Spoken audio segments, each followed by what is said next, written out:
Hello, I'm Miriam Kaven from Galerie Bildhalle.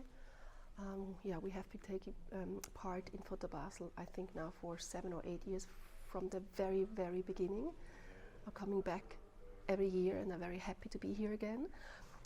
We are based in Zurich, our main gallery is in Zurich, but opened another location in Amsterdam in the Netherlands 2 years ago. So we are really traveling back and forth between the two cities, and we have a strong focus also on Dutch artists, which is also a little bit the concept of the booth this year. We are showing 3 important male and female artists, photo artists from the Netherlands. First of all, it's Caspar Fasel in the background, a beautiful work called Nuage 3 by Caspar Fasel, who is a mixed technique between painting and photography. Caspar Fasel originally was a painter and then found his way to photography around 10 years ago. He's based in Leiden, which is also the birthplace of Rembrandt. And we are totally in love with his work. The clouds, then he's also working with dancers. We see here in the foreground more recent work.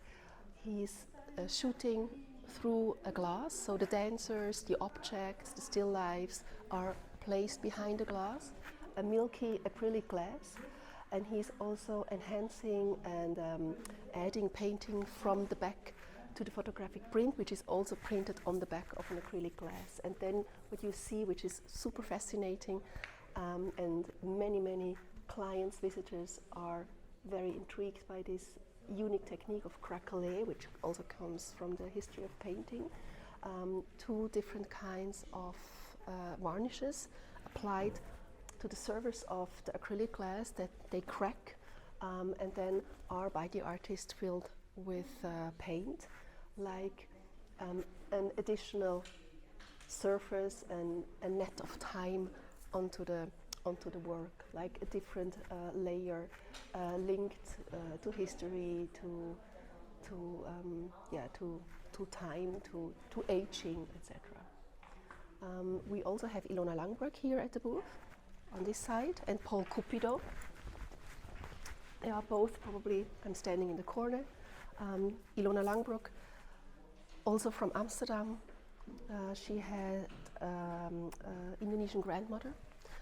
By the way, like every 5th person in the Netherlands has Indonesian sources, roots, somewhere in the history of the family. With Ilona, it was the grandmother, and in her work, she's researching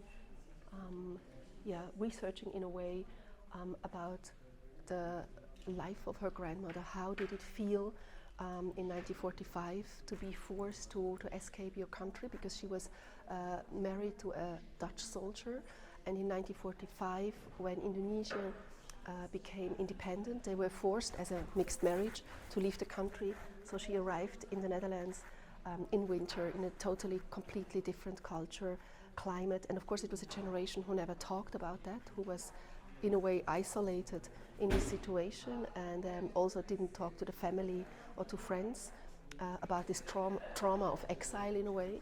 And Ilona in her work has, I think, found a very touching and beautiful and aesthetical way to talk about this topic.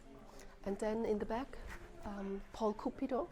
He's one of the reasons we opened the gallery in Amsterdam. He was our first Dutch artist. We will open our big gallery in Amsterdam in September with a solar presentation. I showed him in many international fairs, Paris Photo, Photo London, Unseen, in a very successful way. And he's really a poet. And what we see here, his most recent work taken in Lanzarote, and a very intriguing, super beautiful handmade printing technique of 2 layers of paper. It's called a chine collée printing technique from the late 19th century. So we work with 2 different papers, the Toyobo paper, the large size, and then in this beautiful creamy warm tone, the washi paper that goes on top of the Toyobo paper, and then the artist is etching on a metal plate in this size, and all layers together then are going to a hand press, a hand printing machine, and are pressed together. So connecting the papers by a natural glue and pressure takes place at the same time like the printing of his photographs.